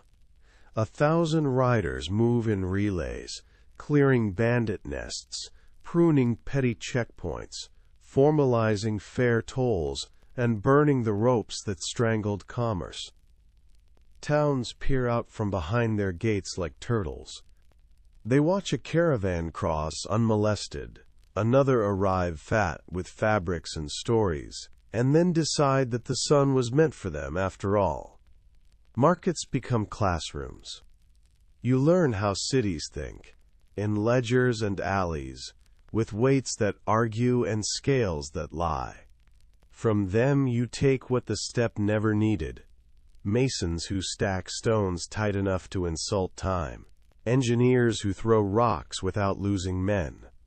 In return, they relearn what they forgot: roads that belong to all who walk them, and justice that does not change color with the family name. Spice returns to meat in places where flavor had become a memory. Silk learns to cross a map in weeks, not seasons. The yam stitches tears so neatly, even rumor cannot find the seam. A caravan from far west arrives with cloth, the color of bruised plums and glass, that smells like the inside of a flower. The merchants bow too deeply and claim loyalty to a Khan they have never seen. You do not need their love, you need their habit. Habit becomes custom. Custom becomes economy. Economy arrives before anger and leaves after fear, and does not prepare graves as it goes. Borte runs her fingers along sticks of cinnamon like bark, trained to become fragrance. "This," she says, "is why we made the step one." You look past her at camels kneeling in patience and guards lounging in the armor of boredom. Good. Boredom is safety wearing a plain cloak. A caravan master argues about a toll. Commerce becomes culture when cheer survives accounting. Walls teach you to be patient with stone. You learn to read mortar the way you once read clouds. How a seam darkens just before it yields. How a crack travels like a rumor. How fire and water can be persuaded to argue inside a gate until the gate forgets which side it favors. Between assaults you let the men rest visibly. The defenders see that boredom has chosen your side, and their hope curdles a day early. When the keys arrive on a tray, you are already thinking about drains and markets. The tribes are quiet under law. The army moves when you think, not when it feels. Now stone must learn how grass fights, and you must learn how stone survives. The first towns are small and stubborn, their pride measured in bricks and gates. You circle them like a wolf testing a pen. Horses stamp, offended that walls do not run. Men narrow eyes under battlements that pretend to be mountains. You adapt because burial is the other option. Carts turn into shields. Timber becomes frames. A carpenter from the west shows a throwing arm, and you feel the hinge inside your understanding move. Stones thump patient as rain-learning river. Envoys come with palms sweating and words rehearsed by fear. You accept keys on trays dull with use and leave more grain than you found. A shopkeeper whose son loosed a crossbow at your captain pays a fine and keeps his hands. A rumor walks faster than any scout. Surrender to the black banner is a bargain a man can live with. Rumor is a siege engine you do not have to feed. Not every wall bends. In a canyon, where cliffs lean close like conspirators, a fortress holds longer than pride should allow. Men sleep with dust in teeth and grit on tongues. You keep the rhythm gentle. Work, rest, work, because fury burns fuel too fast. When it falls, you stand in a gate that still weeps splinters and order the well cleaned before any cup is filled. You drink no water that tastes of ash. You ride away, leaving a story carefully chosen. The Khan punishes arrogance, not bread. A governor sends a gift of gold hidden under dates, as if you would value one and not the other. You eat the dates first, give the gold to road crews, and send him a letter praising his taste in fruit. He understands the grammar. Generosity travels forward, Wealth travels sideways, praise travels up. Next season his tax rolls are neat, and his roads smoother than his compliments. A spy returns with a list of small fires, a priest who preaches against foreign merchants, a captain who loses at dice too often, a village where the widow's grain keeps disappearing. You do not thunder. You send a judge with a reputation for boredom and a clerk who loves lists. The priest learns that foreign coins buy local bread. The captain learns to play with pebbles. The widow's grain is found in her nephew's shed, and the nephew learns why shame is cheaper than exile. At a river crossing where carts used to wait 2 days for the flood to remember kindness, your engineers throw a bridge in a week. Children give it a name that has nothing to do with you. This pleases you. A nation is truly yours when it forgets who started the habit of arriving on time. Empire is a herd scaled to a continent and a map taught to think like a list. Garrisons sprout where rivers shake hands, where passes leave a door ajar. The yam grows branches. Children can draw its stations in dust from memory. Tribute becomes ritual that keeps peace from becoming bored. Grain stacked like fortresses, cloth rolled tight as newborns, gold weighed on honest scales because the last liar's weights now serve as tent pegs. Hoarded wealth rots, circulated wealth binds. You feed posts with horses, villages with grain after hail, armorers with silver so rivets hold when fear wants men to come apart. Not every lord bows with heart. You answer hesitation with engineering rather than rage. A road that lets riders arrive 2 days before anyone believes you can. A bridge thrown across a river in a week. A warehouse where spoilage once ate half a year's labor. Miracles that fit into calloused hands convert faster than threats. By the time resentment gathers, logistics owns the valley. Spies become your weather. Who drinks too much? Who gambles too often? Who preaches a spark that might be fire? You bank coals, stir air, remove dry brush. Justice is punctual, not theatrical. The realm rests because time has learned to behave. Sometimes you wake to ropes creaking and remember a yoke across your boy's shoulders. You lie still until gratitude settles. The wooden collar taught the man to make a world where messages outrun malice. Borte sleeps with her hand on the blanket as if holding it down against theft. You are building a thing she can sleep inside without listening for hooves. A governor sends gold hidden under dates. A nation is truly yours when it forgets who started the habit of arriving on time. On the ridge you count not enemies but errands. A road to be laid, a magistrate to be replaced by someone less proud and more punctual, a fort to be supplied with nails and patience. Glory has become logistics, and you find that you prefer it. The horse flicks an ear as if agreeing. Somewhere a drummer practices a new signal. Somewhere a clerk copies a judgment in a hand, so clear that grief can read it. The horizon does not move. You do. On a ridge at dusk, you dismount and let the horse crop sweet stems where rain lingers. Behind is a low murmur of pots and laughter and tack ticking dry on pegs. Ahead, the land unrolls in iron and plum until it bargains with the first stars. Jamuka's name is rarely spoken, but the scar he left is part of the hand with which you grip the world. You flex. It works. A courier arrives, breath clattering. An outpost to the west needs nails and advice, in that order. You smile because a realm that sends for nails before blood is the place you meant the step to become. You give the order. Before the horse has cooled, another is saddled. The message moves because the road you taught to exist remembers its job. You think of the sable coat folded like a relic, the night river refusing to drown you, Borte's eyes steady as a horizon a man can own without fencing. Boys who will never know a hunger like yours, and whose hands will remember rope as a tool, not a collar. The wind crosses your face like an old friend who has decided to stay. The horizon is not a rim, it is a seam you can tug to open another country.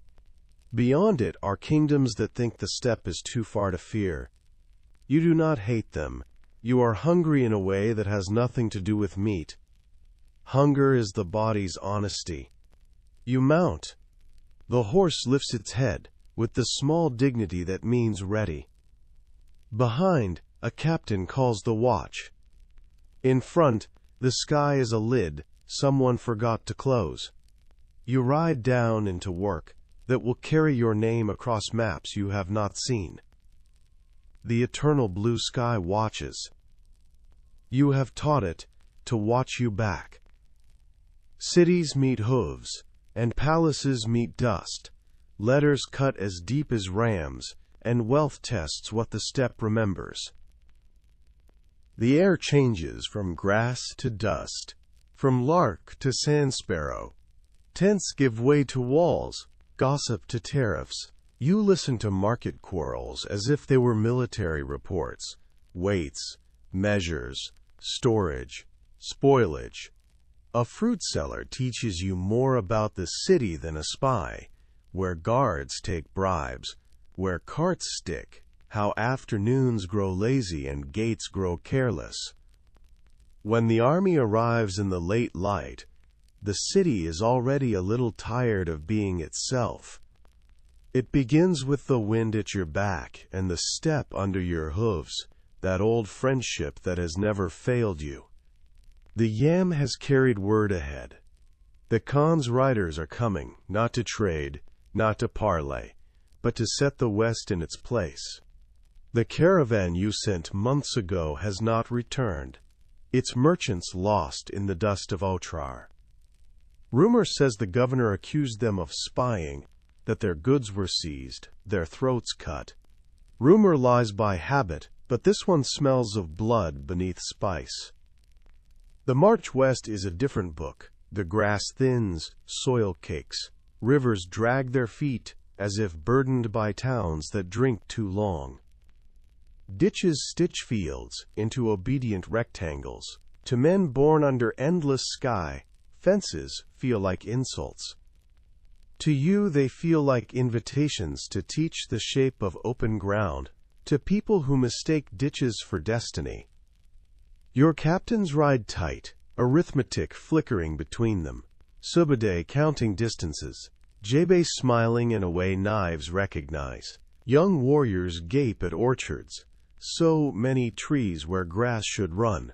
You let the army absorb surprise until it turns into information. Borte rides for part of the way, scarf tied against dust, eyes memorizing a land that makes its own weather. Cities are herds penned too long, she says. They forget the shape of the open. Herds can be driven, pens broken for fuel. At night, fires burn lower. The army sleeps on the edge of someone else's map. You dream of gates swinging wide, of streets that smell of cumin and hot stone, of a market where the black banner hangs over every stall and boredom is the most common mood, the safest luxury. You wake with your hand on your sword. Not fear. Readiness. When the gates fall and the market is a scatter of ruined shelves, you walk the lane slowly, picking up objects that tell on their owners. A merchant's weight with the light shaved out, a child's palm-sized drum, a pair of shoes repaired twice by a careful mother. History will call this victory. You call it a ledger closing. In the governor's storehouse, a rat jumps from a sack and disappears into the arithmetic. A captain grins. You do not. You make him oversee the distribution of grain to the alleys he does not like. He comes back silent and different. A scribe asks if you wish to inscribe a proclamation on the mosque door. You shake your head and point to the wells instead. Let water be the first message, you say. Men are sent to clean. women to watch them so they do not cut corners. By dusk the buckets rise sweeter than they have in weeks. The city drinks. Throats loosen. The rumors you prefer begin to grow. That surrender buys safety. That the Khan hates waste more than he loves terror. That the roads leave as whole as they arrive. At night, in a courtyard where figs once dried on reed mats, you stand alone long enough to hear a child cry and then be comforted. It is not a sign. It is exactly enough. Ochar greets you with sun-bright walls and gates that hide their hinges. Behind them, markets thick with coriander and sweat, leather and roasting lamb. Traders shout in tongues you barely recognize. Prosperity is the costume theft wears when it goes shopping. Months ago, your caravan reached this place with silk, jade, and letters under your seal. They met not scales and coin, but chains. Goods into the governor's warehouse, men into dust. The envoy you sent to ask for justice returned without his head, as if the city wished to show you it could cut messages as easily as throats. The governor does not meet you at the gate. His messengers come instead, voices oily, smiles rehearsed, words about misunderstanding and the law of the city. You listen as if to a child explaining why milk spilled itself. When they finish, you send your own law. The Khan's word travels faster than his armies, but not far enough to reach Otrar before his armies do. Siege begins before the last merchant's shout has faded. Timber from the riverbanks becomes rams tipped with iron eyes. Arrows darken walls until defenders crouch in their own shadow. Potters who once threw bowls now throw fire. A tower rises, a wooden horizon that creeps each night, while the city pretends not to notice. Days lengthen into a rope of labor. Markets rot where they stand. Flies crown spilled honey. Spice dust turns to past tense. When the gate finally breaks, it gives like a rib. You ride through at a walk. The first impression must be the longest memory. A ruler who takes cities as he takes oaths. Completely. Streets are empty, but for the dead and the foolish. In the governor's court, gold from your caravan sits in stacks, as if waiting for your hand. You take it. Then you take the city. Otrar is not burned. It is opened like a chest that held your property too long. When the gates fall, you walk the lanes slowly. Let water be the first message. Wrath is a word men use when they lack a spreadsheet for their injuries. You keep one, at least in your head. Caravans seized, envoys murdered, letters returned without dust on them. Payment must arrive in the currency of habits changed. You do not salt the fields, you salt the schedules. Gates that open late now open early. Men who used to shout learn to line up. Chiefs who lied discover that the truth is cheaper under your law. Terror passes quickly. Routine stays. Otrar is the match. Khwarazm is the grass. Riders spread like wind-driven flame. Bukhara, Samarkand, Urgench, names that once felt distant now taste of dust and iron. Some gates open, others make you prove the cost of refusal. In Bukhara, the people gather in the mosque to hear what the Khan will say. You stand where the Imam stood and speak without polish. You come as punishment for a ruler's arrogance, and as a law, many will prefer to the greed before. Weapons are collected, artisans are spared, bread ovens are sacred. The citadel is emptied stone by stone. The homes of the poor are left with their pots still warm. Samarkand fights harder. Its walls are high, its people fierce, its princes proud in the way of men uncontradicted too long. You cut the city in half, with trenches and palisades, starve each side until they fight each other for scraps. When you enter, wells are dry, granaries hollow. You fill them before you leave. Conquest that feeds is remembered longer than conquest that scorches. Urgence costs more than it buys. Streets are narrow and mean, defenders clever, the river at their back stubborn. Fire will not run where water waits to smother it. You learn the corners until the corners forget their advantage.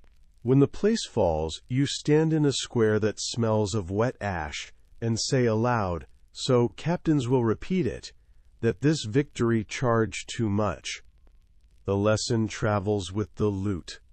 In the quarter of forges, a boy pumps bellows with a rhythm that could march an army. His master looks up, expecting wrath, finding you counting beats. Teach him to measure heat by color, not by fear, you say. Later, when the smith is old, he will tell grandchildren a story not of conquest, but of a sentence that made his trade feel seen. That story will hold the city steadier than a garrison. Your best engineer is a woman who never raises her voice. Men try not to stare until the third wall falls, after which they stare with schoolboy respect. She measures stone with a stick and a fingertip, and tells you where the fire wants to live. You give her whatever she asks for, and keep the fools out of her shadow. When she laughs, it sounds like mortar cracking for the right reasons. A unit returns from sapping with hands blistered to coins. You sit them down and let a storyteller take their minds away while a surgeon takes their pain away. The story is about a fox that stole a magistrate's hat and learned to govern by accident. The men laugh in the wrong places, and then the right ones. They will sleep, and the next day their blisters will be part of the price already paid. When the breach is ready, you send in the quiet captains first, the ones who never cheer the loudest. They plant flags where doors used to be, and do not confuse thresholds with invitations. The city learns their names the way a body learns a medicine, slowly, then all at once. Later you find a child playing at siege with pebbles and twine. He has the ratios almost right. You correct nothing. You prefer a future where play prepares virtue. The steppe taught you speed. Cities teach patience. In front of each wall you build what the land gives. Towers of lashed timber, rams with iron caps, catapults fed with stone and fire. Engineers from conquered towns work under promise and guard, gold and life for craft. A Chinese artisan sketches a counterweight. A Khwarezmian smith argues about pin thickness until the machine throws like a god with a temper. From high platforms you watch cracks lengthen and fires bloom at night like red flowers. Smoke settles in hair and clothes. Grit keeps you awake. Men work in shifts, rested enough to fight when breach comes. You reward speed, punish carelessness, praise ingenuity. A siege is a long hunt. The city is an animal that tires first, if you keep breathing evenly. At night you walk the lines. A boy from the Onan misses wind's noise more than he hates stone's silence. An old captain tells a goat joke that makes the rounds by dawn. In the distance, a muezzin calls. Your sentries, faithful to your law, do not interrupt. Respect is cheaper than resentment and buys more quiet. When a wall falls, you do not rush. First riders in are men who know the yasa best. Houses with women, children, scholars are marked. Storehouses inventoried before opened. Loot taken in order. Grievances recorded. Violators punished in front of the men who love them. Your army learns that discipline is faster than greed. A boy brings you a jar of sweet water cleared overnight. It tastes of ash and iron and effort. Better, you say. He grins as if given a horse. Your best engineer never raises her voice. You prefer a future where play prepares virtue. A letter is a siege engine that fits in a sleeve. You craft them with care. Praise that feels earned. Threat that feels inevitable. Terms that a prudent man can sell to his pride at a small discount. The best victories look like other people's ideas. When a city surrenders at dawn and swears it was always inclined to do so, you reward the fiction. Tomorrow's obedience is more useful than today's confession. Rams are not the only door openers. Sometimes a letter is a siege with a seal. You send envoys with gifts, bolts of silk, horses with saddles worn soft, words that promise protection for loyalty. Scribes write on paper that smells of starch and lamp smoke. Seals warm in braziers. Messengers memorize tone as well as text. Iron wrapped in leather. Some rulers accept before the wax cools. Humility is cheaper than rebuilding walls. Others send refusals padded with pride. You keep their letters. Later, when their cities fall, you read refusals aloud to captains, not in anger, in lesson. Pride that ignores weather is a man arguing with the sky. Tribute flows from the persuaded. Grain, gold, soldiers, maps, engineers, doctors with jars of bitter herbs. You take them not as charity, but as proof that the Khan's shadow reaches their walls. In return you send protection, trade, the yam. Predictable fear is an agreement men can sleep under. Borte sorts tribute with you, while a musician plucks a foreign scale like water walking on stones. Some will love you because you made their world safer, she says. Some because they have no choice. Love is a poor measure of rule, you answer. Habit is better. She nods and slides a map across the table. Villages have sprung along last year's road like seeds shaken from the yam's hooves. An envoy once brings a cage of doves, as a joke about peace. You release them. They do not fly toward his city. Why? Wealth makes a particular rustle that the poor can hear even when the rich cannot.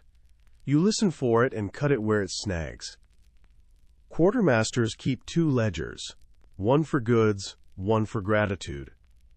You read both. The second tells you where the first will lie. When a captain begins to wear 2 rings, you ask him gently about his brother's sudden success in horses. He returns 1 ring and gains 10 years of usefulness.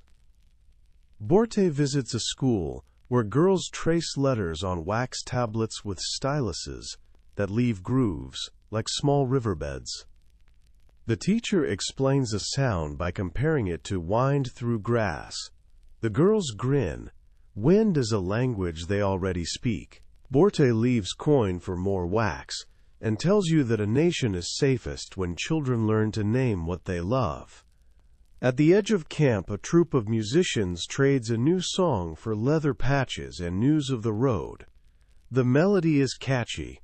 The words are simple. By midnight your guards hum it without permission. You do not ban the tune. You ask the players to perform at the next rationing so the queue moves in time. Culture is what you make it work for. Wealth changes even men who pretend it doesn't.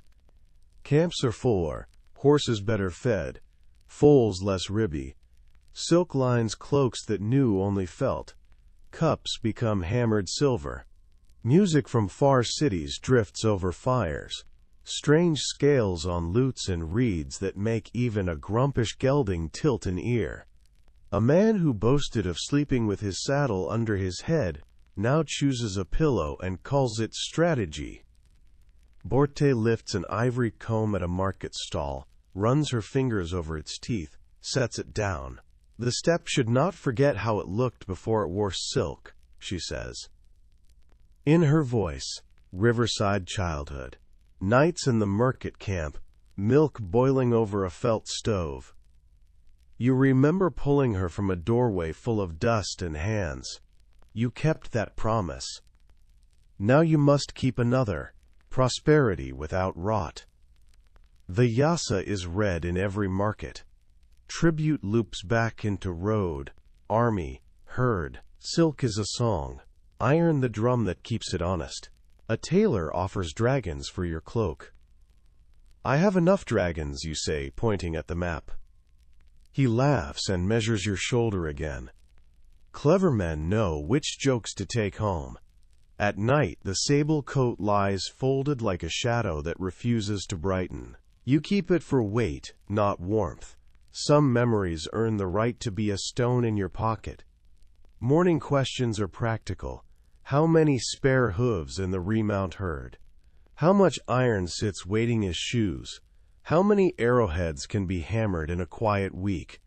The answers please you more than compliments. Music is luxury. Logistics is mercy. Wealth makes a particular rustle. Culture is what you make it work for. Shisha lies to the south, forts and deserts, its rulers concerned with their borders more than with the shadow you cast. You ride there not in anger but in inevitability. The map is almost whole. The seam must be finished. Scouts return with drawings of walls like sleeping beasts and wells beaded a day apart. The campaign is hard differently. Sun harsher, water unsure, horses sink where they should fly, marches shorten, patience lengthens. Engineers rig canvas for shade, so 1,000 men can breathe like a single lung. Fort after fort falls, more sweat than blood, because you have learned to spend sweat cheaply. Roads are short and crooked. The yam bends and grows posts like hardy plants that ask no permission. One day when wind hisses along a dune's lip, you call a halt under a rock overhang. A Kariat storyteller tells of a fox who borrowed feathers to fly and learned that glory is a dangerous loan. Men laugh, then eat in the good silence of shared bread. Fever lifts for an hour, and you use it to ride the line, faces blurring into a single animal you've known since it was a colt. It is during this campaign the sickness comes. At first you ignore it, cough, heat that leaves by day and returns by night like a creditor. A river crossing shakes your hands on the reins. You tell the horse, it is the wind. The horse knows better and carries you more carefully. At dusk, Borte sets a bitter cup at your elbow without comment. You drink because she asks without asking. You do not tell the men. A banner must not sag. On the last morning, an officer brings a dispute so small another ruler would swat it away. Two camelmen arguing over a frayed rope. You listen, divide the rope, assign blame by inches, and fine each a measure of dates. They leave grumbling but satisfied. Your sons watch and understand something that no map can teach, that the world is held together by attention to fray. Borte brushes your hair, as if untying a knot the sky left. She tells you who will try to be too important at your funeral and who will be properly boring. You ask her to favor the boring. Important men start fires to warm their hands. Boring men keep kettles honest. She smiles, and there is more victory in that than in taking a city at a walk. Later, when the camp folds itself with the quiet you demanded of it, the horses stamp once and then graze. A messenger leaves at a trot because messages should not loiter. The blue sky hangs indifferent and merciful. You have left it no cleaner than you found it. You have taught people how to stand under it with steadier feet. Illness does not care for maps or titles. By the time the last Jixia fortress lowers its flag, you know the work left will be done by others.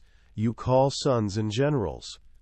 You speak division of lands, laws that must hold, yam that must stay fat with horses and thin with excuses, tribute that must circulate into roads before it piles into greed. The steppes' feed must not be cut for silk. Borte's hand is cool on your forehead. She smells of smoke and tea, and the same stubborn kindness she carried the night you took her back from hands that did not deserve them. You think of the Onan, of wet wood, of Jamuka's laughter before it soured. of the first time a city gate opened because a letter arrived before you did. You think of sons as riders on roads measured with your bones. You ask for the sable coat. Borte lays it across your legs. Weight remembers you. At night a courier arrives dusty and kneels in the doorway, rather than cross with dirty boots. Borte waves him in. You gesture him to stand. He stammers that a bridge was laid over the Curlin in 3 days with ropes and willows. Caravans did not even pause. You see it without opening your eyes. Rope, willows, men who have learned to move like a single intention. Good, you say. It is the last report that feels like a gift wrapped as a message. When the last light fails, there is no thunderclap of meaning. There is breath, and then there is not. Outside, a horse shakes itself and is satisfied. The camp moves with the quiet you taught it. Tents down, poles tied, ropes coiled, grief conquered by muscle memory. Your body is wrapped in cloth that once lined a banner and hidden, where only a few will know. Dust rises as if to meet you. The sky waits as it did when you were a boy. This time, you look back at it as an equal. When the tents come down, what remains? Maps with new edges, roads that think in couriers, a law that prefers habit to fear. Law, army, and the invisible road, a realm knit tight enough that distance forgets its job. Centuries from now, an archivist will squint at a worm-eaten ledger from a town nobody visits for its beauty. Between debts settled in wool and fines paid in grain, a careful hand will have recorded that a courier changed horses in less than one song. The archivist will not know your name.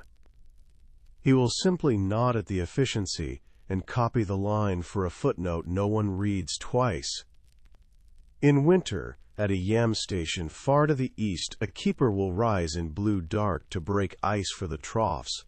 Her breath will smoke like a small fire. She will check the harness straps, fold a rag, and set out a bowl of millet for an old dog who has outlived 3 riders. When the messenger arrives, hooves chipping the frozen road to Flint, she will trade tired horse for ready horse and touch the saddle only long enough to tighten one strap. He will leave before his own sweat cools. He will not say thank you. The road says it for him. On a market morning in a city you once took at a walk, a baker will complain that the guards are too punctilious about scales. He will not remember the spring when loaves weighed what fear allowed. He will scold his apprentice for cutting corners. The boy will sigh, but his hands will learn honesty faster than his mouth learns respect. The bread will be better that year. Children will eat crusts they used to leave. A scholar will write that empires expand like lungs and collapse like ribs, and think himself clever. He will be half right. What he will not see is the invisible muscle that stayed, a habit of roads, a suspicion of theft, the idea that orders can arrive in time to matter. These are not the stuff of marble. They are the stuff of a kettle that boils when it should, and a court that refuses a cousin's lie, because somebody, long ago, taught men to love a straight story more than a crooked advantage. If there is a mercy in your legend, it is that it refuses to fit into a single drawer. The same mouth that calls you scourge also admits that caravans arrived whole, that craftsmen were paid, that widows learned where to go to be heard. The same hands that build your statue will, in calmer hours, count tax receipts with an almost religious attention to fairness. A fair day is the quietest monument. So the tale ends without trumpets, a horse nosing frost, a post road shouldering the dawn, a judge rubbing sleep from his eyes before the first petition, a child turning in his blanket to face the warmer side of the tent. The eternal blue sky is unchanged, and that is the point. Names drift, usefulness remains. If a listener needs a last instruction to fold into their own life, let it be this: keep the flame small and certain. Send the message before the storm, and when it is your turn to hold the rope, pull steady so others can sleep. Rest, rider. Somewhere a messenger swings into the saddle. Somewhere a judge says no to a powerful cousin and yes to a stranger with a true story. Somewhere a child sleeps, because the road is quiet. The kettle sighs and remembers to boil. The horse lowers its head to grass. The map folds. The night is large and kind. Centuries from now, an archivist will squint at a worm-eaten ledger from a town nobody visits for its beauty. Between debts settled in wool and fines paid in grain, a careful hand will have recorded that a courier changed horses in less than one song. The archivist will not know your name. He will simply nod at the efficiency and copy the line for a footnote no one reads twice.